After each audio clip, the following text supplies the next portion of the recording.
Bienvenue dans cette nouvelle vidéo de moi-même, Raph Laurent-Duc. Cette fois-ci, je reviens sur le film de Bumblebee que je viens de sortir de la séance il y a à peu près 1 heure, qui est le premier film Transformers Action Live, qui n'est pas réalisé par Michael Bay, alors c'est réalisé par Travis Knight, justement, qui est un réalisateur surtout connu, admettons, pour Kubo et l'armure magique, qui est un film en stop motion qui est sorti il y a quelques années, que j'ai eu la chance d'écouter il y a quelques semaines, et qui était quand même assez bon.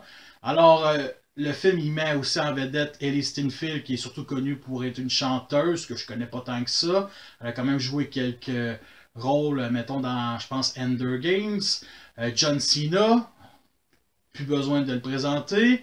Avec la voix de, bien entendu, d'Alan O'Brien. Et la voix aussi de Peter Cullen, qui fait Optimus Prime depuis les années 80. Le tournage a commencé en même temps que The Last Night avait sorti. Vu que The Last Night a pas énormément pogné, au moins il a quand même réussi à rembourser son budget. Ben alors, pendant des mois, on nous disait que c'était un préquel, et depuis quelques mois, ils ont changé des éléments pour finalement, pas nous le dire, mais quasiment nous indiquer que c'était un genre de reboot. Puis depuis quelques semaines, justement, tout le monde se pose la question, c'est-tu un préquel ou un reboot? Un préquel ou un reboot? Puis les bandes annonces nous donnaient des éléments qui nous rappellent justement les 5 films de Michael Bay, et en même temps, on nous donnait des affaires un peu différentes par-ci par-là des bandes annonces, ok? Je vais pouvoir répondre à cette question-là dans la section spoiler plus tard. Alors, qu'est-ce que j'ai pensé du film? J'ai passé un bon moment, mais bof. Dans le sens que c'est un bon petit film qui nous rappelle justement le cinéma des années 80-90. Ça, c'est rien de mal là-dedans. Surtout que depuis quelques années, depuis Stranger Things, on est comme dans la nostalgie des années 80. Alors pourquoi pas? Mais honnêtement, depuis quelques jours, il y a quand même des gens qui m'ont craqué pour dire « Hey, finalement, c'est un bon film, tout ça. » C'est un bon film. Le gars, Travis Knight, a compris l'essence des Transformers, qui est beaucoup plus que Michael Bay, ça c'est certain. Mais côté, admettons, action, côté épique, là, ça bat pas Transformers 1, ok, de Michael Bay. Il y a un petit quelque chose dans Transformers 1 qui est beaucoup plus cool que dans le film Bumblebee. Puis c'est clair que Travis Knight est un genre de mélange entre Michael Bay et Steven Spielberg. Mais j'ai pas passé un mauvais moment. Surtout que c'est un film qui sort en même temps qu'Aquaman ici en Amérique. 2 blockbusters qui sortent le même jour. Honnêtement, je pense que c'est la première fois que je vois ça. Ça se pourrait que j'aille tard, mais c'est extrêmement rare. Surtout que je pense qu'Aquaman était supposé sortir il y a 1 mois, genre fin novembre. Puis finalement, il a été repoussé la même date de sortie de Bumblebee. Fait que ça se peut que Bumblebee mange un char, et c'est pas une coccinelle. T'sais. Pour ce qui est des jeux des acteurs, Ellie Steinfeld s'en sort extrêmement bien. Vraiment un genre de petite jeune adulte, un peu rebelle, mais pas tant que ça. Elle joue aussi une genre de Redjack qui travaille sur 2 jobs, genre elle soit garagiste ou genre dans une cantine, dans une fête foraine avec justement son petit kit, là, c'est super funny à l'avoir allé. Vraiment un bon personnage, et je veux juste dire, ça pourrait être une excellente vérité Carlo, un personnage d'AEW, ça, si vous ne le connaissez pas, that's it, ok? Bien entendu, elle a aussi vécu un événement traumatisant dans sa vie, et grâce à Bumblebee, à la fin du film, elle a réussi à évoluer. Fait que non, vraiment un bon personnage qui a été bien écrit, bien interprété, vraiment une bonne actrice que j'aimerais ça revoir dans d'autres films, mettons des blockbusters, parce que je la connaissais surtout pour Ender Games, mais Ender Games fait comme 5 ans que j'ai pas vu le film. Puis John Cena. John Cena, j'ai vu quelques critiques dire qu'il jouait vraiment un stéréotype de militaire, un peu, mettons, genre vraiment le cliché du militaire, toujours qui sourit pas, puis qu'il est comme un genre de G.I. Joe méchant, un peu comme ça. Et honnêtement, il y a quelques scènes qui fait très redneck avec, ok? Mais vraiment redneck. Mais il est correct comme personnage. Tu sais, je veux dire, c'est le militaire, il déteste les Transformers, que ce soit Autobot ou Decepticon. Je veux dire, il les déteste, puis c'est correct. Personnellement, c'est un personnage que j'aimerais ça revoir, mettons, dans les autres films d'Hasbro qui sont supposés être édulés d'ici quelques années. Là, il pourrait faire un bon soldat dans G.I. Joe, admettons. Il y a vraiment le look puis la carrure. Mais des fois, c'est vraiment le côté un peu The Rock cheap, là. Un petit peu de dommage. Pour ce qui est des autres acteurs, j'aime beaucoup John Ortiz. Lui, il joue le rôle d'un genre de scientifique du secteur 7, que lui, il est fasciné par les extraterrestres. Et justement, j'aime bien son petit rôle parce qu'il est quand même... il voit le bon côté de, mettons, l'arrivée des Decepticons, tout ça, puis disons que c'est pas un personnage vraiment intéressant de temps en temps à le voir, mais il était le fun quand même à le voir aller. Il a joué dans Rapide Dangereux, on le voit de temps en temps. C'est pas quelqu'un qui fait des gros rôles, mettons, c'est vraiment des rôles secondaires. Il y a aussi le voisin de Ellie Stenfield, de Charlie Watson, justement, qui est son prénom dans le film, qui est juste là parce que lui, il tripe sur Charlie, puis peu importe ce qui se passe, il est comme dans l'aventure, un peu comme le personnage de Michaela dans Transformers 1, mais lui, il est comme... C'est un genre de comic relief, pas trop de personnalité, mais, tu sais, il sert à rien du film, mais il est pas dérangeant. C'est vraiment, ça mettons, vous aimez pas le personnage féminin, vous pouvez vous identifier à ce personnage masculin-là, qui est présenté depuis le début du film, mais qui est avec Charlie quasiment, peut-être pas la moitié du film, mais au moins rendu au 2/5 du film. Là, il suit Charlie. C'est vraiment le duo, plutôt le trio. Il y a aussi sa famille qui est présente, qui est quand même assez funny. C'est quand même une famille recomposée. Sa mère joue super bien, son petit frère est quand même assez funny. Son beau-père aussi. L'humour vient surtout, admettons, de la famille. Justement, en parlant de l'humour, on est loin de l'humour des films de Michael Bay. Il y a peut-être un gars qui pourrait venir d'un film de Michael Bay, mais c'est de l'humour familial. Donc, ça passe super bien, c'est assez funny. Ça, c'est clair. Il y a eu quand même, j'ai quand même bien rigolé dans la salle avec mon frère et un de mes amis. Alors, pour ce qui est de la musique inexistante, je parle surtout du score, admettons. Je vais sûrement le télécharger d'ici quelques jours, mais j'ai rien entendu côté musique épique. Par contre, beaucoup de musique des années 80, des chansons. Genre les 40 premières minutes, il y a comme 8 chansons, c'est comme aussi pire que Suicide Squad. Ça m'a pas gossé, mais j'étais comme, à un moment donné, ils vont arrêter d'en mettre, là, tu sais. En plus, c'était des musiques que je connaissais pas beaucoup. Puis au bout d'un moment d'un film, il y en arrête d'en mettre. Et il y a surtout une tune qui est un clin d'œil à G1. Vous savez déjà tous laquelle que je parle. Mais c'était le fun de l'entendre 4 secondes, là. En tout cas. Sinon, pour ce qui est des scènes d'action, c'est du Michael Bay tout simplement. Il y a rien là-dedans qui est si épique que ça. Malade, original. Ben, non, il y en a une qui est originale, que je vais revenir dans la section spoiler, avec Dropkick à la fin. Puis on voit pas dans mon annonce. Mais ça était vraiment assez le fun. Sinon, le combat entre Blitzwing et Bumblebee est assez intense. Ça, c'est sûr. Puis bien entendu, les bouts sur Cybertron, ça, c'est du gunfight comme je les aime. Mais les scènes d'action, il n'y en a aucune qui bat vraiment dans les films de Michael Bay. Parce que Michael Bay, on peut bien y reprocher beaucoup d'affaires.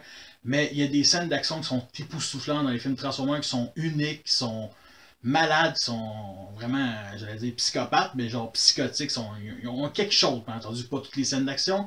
Mais il y en a dans les scènes d'action des films Transformers de Michael Bay qui sont originales, puis que ça n'existe pas, ce genre de scène-là, dans d'autres films, dans d'autres sagas, admettons. Pour ce qui est de la mise en scène, comme je disais, c'est un genre de mélange entre Michael Bay et Steven Spielberg. Il y a un moment où que ça se passe justement dans la base du secteur 7 avec les Decepticons. Là, je spoil rien, ok? Là, je sais quoi la différence entre spoiler et pas spoiler. Justement, il y a comme une sorte d'alliance. Ouais, là, je suis en train de spoiler. Ouais, mais je veux dire, ouais. Ouais, fuck off, c'est pas du spoil. Mais il y a un reflet à un moment donné de deux personnages humains. Un qui est joué justement par John Cena, qui reflètent dans le miroir, mais chaque visage humain reflète un Decepticon qui est dans la salle, une grosse salle, admettons. Et honnêtement, tous les deux ont une discussion, fait qu'on n'entend pas ce que les Decepticons se disent, avec justement les autres techniciens. Mais cette séquence-là m'a vraiment marqué, vraiment très jolie. Alors, je pense que c'est à peu près ça pour la section non-spoiler.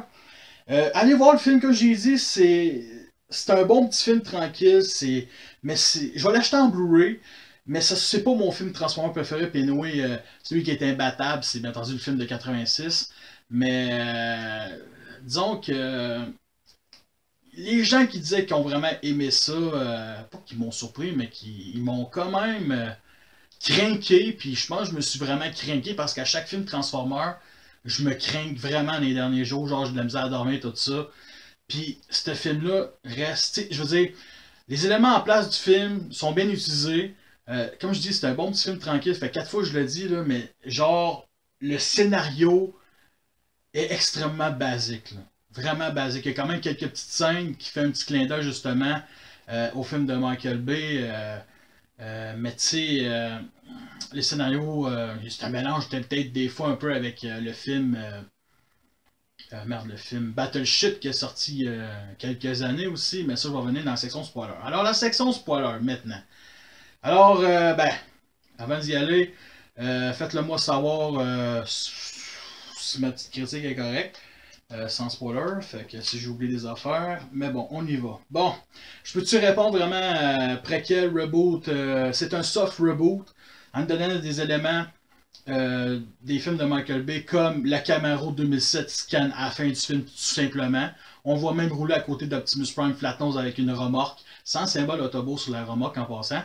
À part de ça, secteur 7, bien entendu, mais c'est clairement un reboot, c'est clairement ça. Direct au début sur Cybertron, puis sur Cybertron, là, ça dure 3 minutes parce que ça dure 2 minutes au début du film, puis c'est un flashback plus tard dans le film de 30 secondes, et j'avais la chair de poule pendant 2 minutes et demie du film, ok?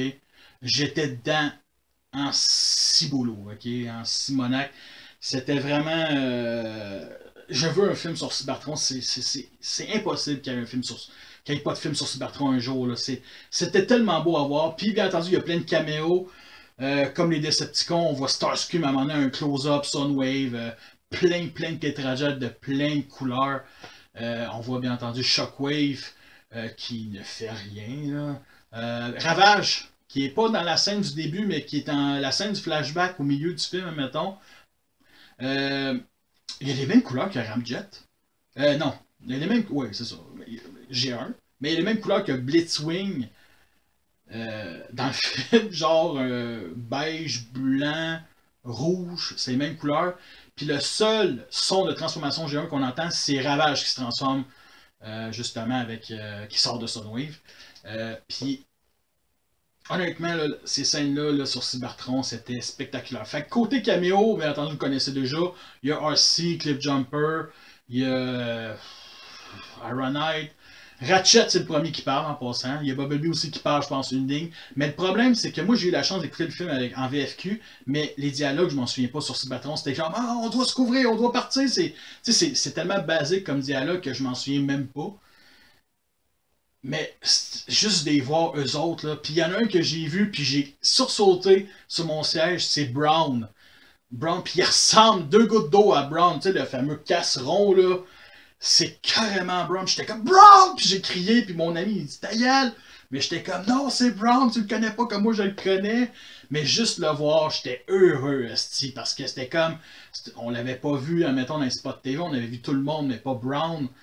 En tout cas, Brown, je l'aime beaucoup, esti. Pourtant, c'est un personnage dont j'en ai un peu rien à foutre dans G1, mais c'était cool de le voir. Bien entendu, plein de tétrajets de plein de couleurs, tout ça. Le Cybertron est magnifique. On a vu que la moitié des effets spéciaux va sur Cybertron. Il s'échappe pas par l'arche, il s'échappe par des petites capsules de sauvetage ronds, un peu comme Protoform, mettons, dans le premier film. Mais tu vas à un moment donné, même Ironhide en prendre une, puis pendant justement qu'Optimus et Bumblebee parlent, parce que Bumblebee débarque sur le champ de bataille. Puis on voit plein des Autobots partir genre dans les capsules, puis Bumblebee c'est le dernier parti. Puis Optimus, genre il dit j'ai découvert une planète Terre, vas-y, on va finir par te joindre pour reprendre Cybertron. Fait que on n'est plus dans mettons dans G1 où il partait de Cybertron pour trouver de l'énergon, c'est on part de Cybertron pour qu'on se rejoigne tout le monde pour venir sur Cybertron. Et moi, cette résistance-là, je veux l'avoir. Parce que justement, en parlant de résistance, les Autobots, c'est une résistance. C'est pas, on va dire, une armée. C'est une résistance. Même Cliffjumper, qu'on voit 3 secondes et qui se fait buter, il se fait couper en deux de la même manière que Lockdown, admettons. C'est un lieutenant. Cliffjumper n'a jamais été un lieutenant, mais ça me dérange pas que dans cet univers-là, soit un lieutenant. Puis Cliffjumper, c'est vraiment le look de Cliffjumper G1, admettons. puis il se fait buter sur une des lunes de Saturne. Puis depuis la lune de Saturne, on voit la planète Terre au loin, là. Puis j'étais comme, oh putain, c'est correct, c'est cartoon, ok, justement. Mais tu sais, ça me faisait rire parce que c'est impossible de voir la Terre, tu sais, voir vraiment la planète Terre bleue, là, tu sais. Ça m'a vraiment fait rire. Justement, j'ai la chair de poule, Brown, Ravage. Dropkick, puis ça, c'est le temps de parler de Decepticons. Dropkick sur sa bouche, un genre d'effet laser vert à chaque fois qu'il parle, ce qui est unique et vraiment plaisant à voir parce que ça fait différent. Puis justement, Dropkick a une arme, puis tu sais, on connaît, mettons, on voit des humains carbonisés depuis le cinéma depuis des années, depuis les films violents, depuis les années 50, mais on va dire depuis les années 80. On voit des os, du monde se faire brûler, tout ça. Lui, son gun, il fait des bulles. Il transforme la personne en bulle. Mais c'est génial comme idée. C'est tellement drôle en plus. C'est tellement... Tu sais, c'est cartoon. Puis la personne meurt pareil, là. Puis il n'y a pas de sang. Mais il fait 2 fois dans le film. Et c'était vraiment le fun à voir aller. Sérieux. Puis pour ce qui est des Decepticons, on en a juste 3 sur Terre. Blitzwing. Je sais même pas pourquoi on l'appelle Blitzwing. On aurait dû l'appeler Tetrajet 23. Sérieusement. Je veux dire... Il y a un excellent combat avec Bumblebee. Il se fait péter par Bumblebee. Puis c'est lui qui pète la boîte vocale de Bumblebee à travers le combat parce que il demandait Where is Optimus Prime en anglais. En VFQ, version québécoise, il disait Où sont tes amis? Ça, je préfère la VO. J'ai hâte de l'écouter en VO justement quand je vais avoir le Blu-ray. La VFQ il reste excellente pareil. Mais en tout cas, bref. Puis vu qu'il donne pas la réponse, Bumblebee ne donne pas la réponse, ben il arrache la boîte vocale tout simplement.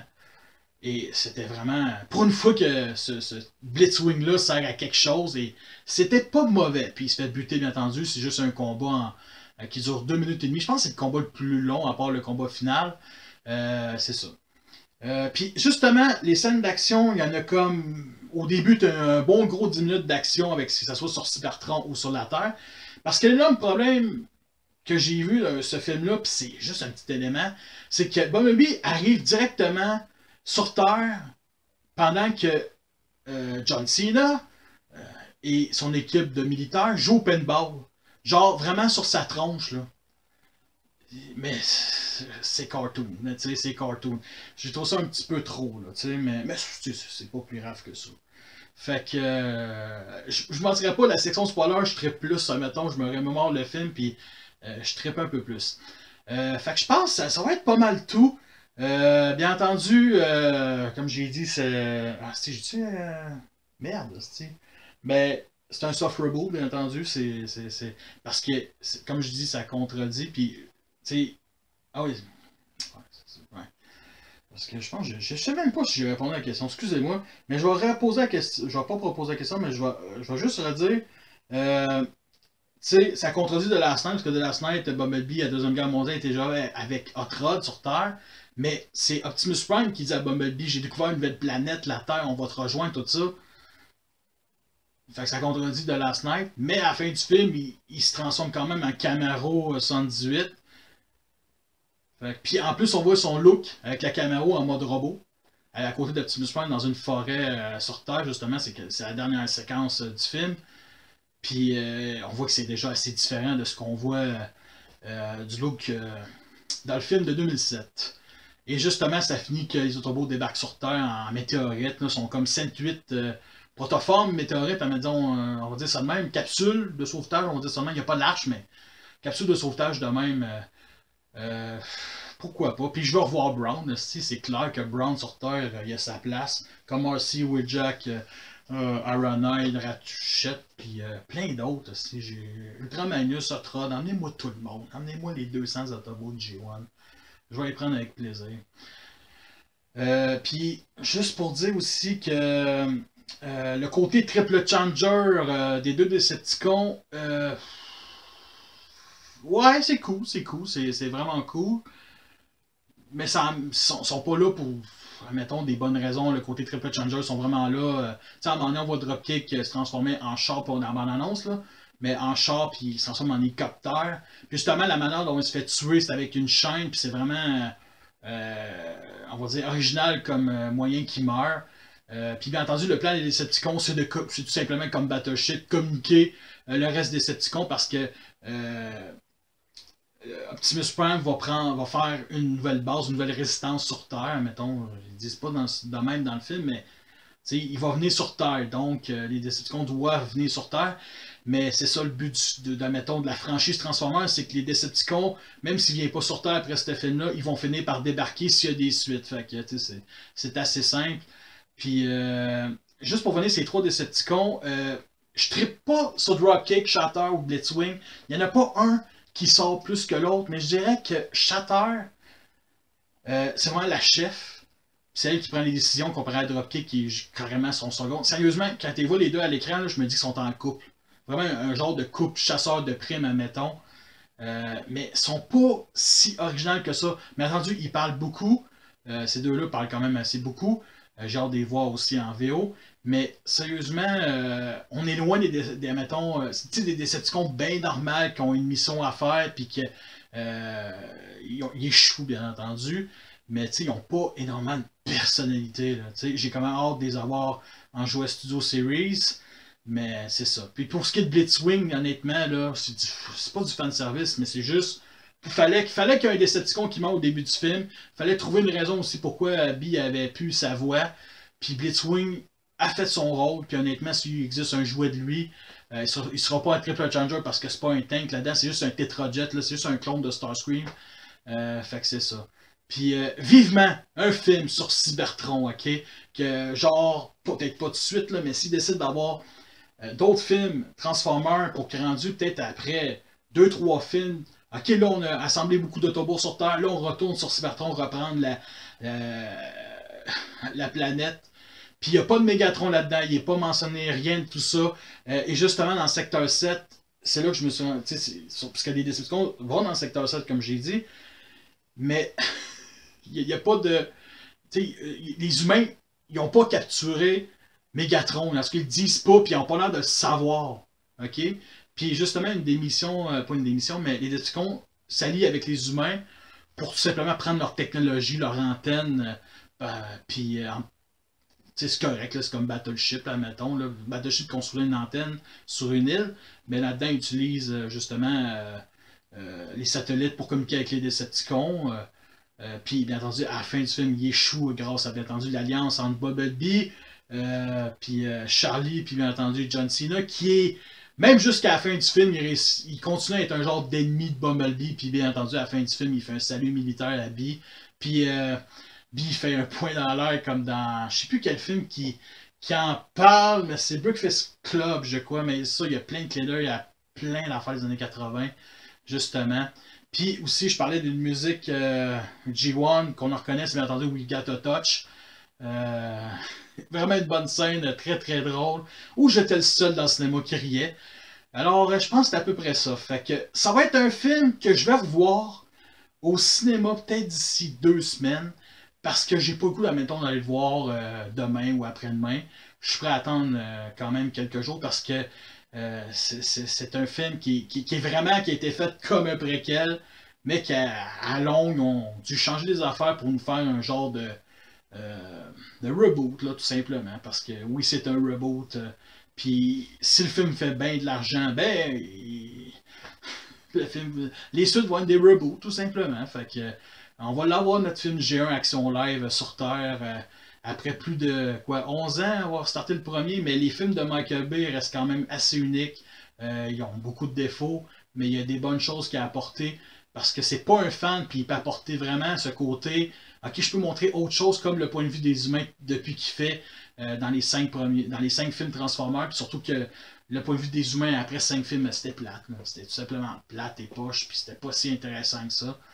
C'était peut-être intéressant, mettons, les 3 premiers films, surtout le premier, mettons, mais rendu au 5e, c'était plus intéressant. Fait que oui, je vous conseille d'aller le voir, faites votre propre avis. Je suis peut-être un peu dur avec le film, mais je pense que depuis la section spoiler, je trippe un peu plus le film, mettons, dans le sens que j'ai vraiment hâte de l'écouter dans les prochaines semaines. Il va y avoir un podcast là-dessus de 3 heures, 4 heures, ça c'est certain. Je sais pas quand il va sortir dans le temps des fêtes, ou peut-être après, au mois de janvier. Mais, tu sais, c'est une expérience qui était assez fun, assez correcte. mais c'est pas le film de ma vie, c'est pas le meilleur film Transformers. J'ai vu beaucoup de gens dire que c'était le meilleur film Transformers. Non, non, même si on le prend juste en préquel, c'est un bon préquel parce qu'il montre très peu de Decepticons, puis il montre bien entendu Cybertron, ce que je veux voir, puis il montre juste Bumblebee, parce que Bumblebee est un personnage que j'aime vraiment pas, qui est la mascotte. Fait que j'espère qu'il va y avoir des suites ou peut-être d'autres films sur, mettons, basés sur ces personnages. Des personnages comme Starscream, ce serait parfait, Megatron, bien entendu, Optimus Prime. C'est clair. Cliff Jumper sur une lune de Saturne là, pendant 2 heures, pourquoi pas, qui voit la planète Terre puis qui est comme oh putain, un jour je vais y aller, mais non, il se fait buter. Fait que merci à tous d'avoir écouté cette vidéo-là. Fait que sur ça, je vous laisse et à la prochaine.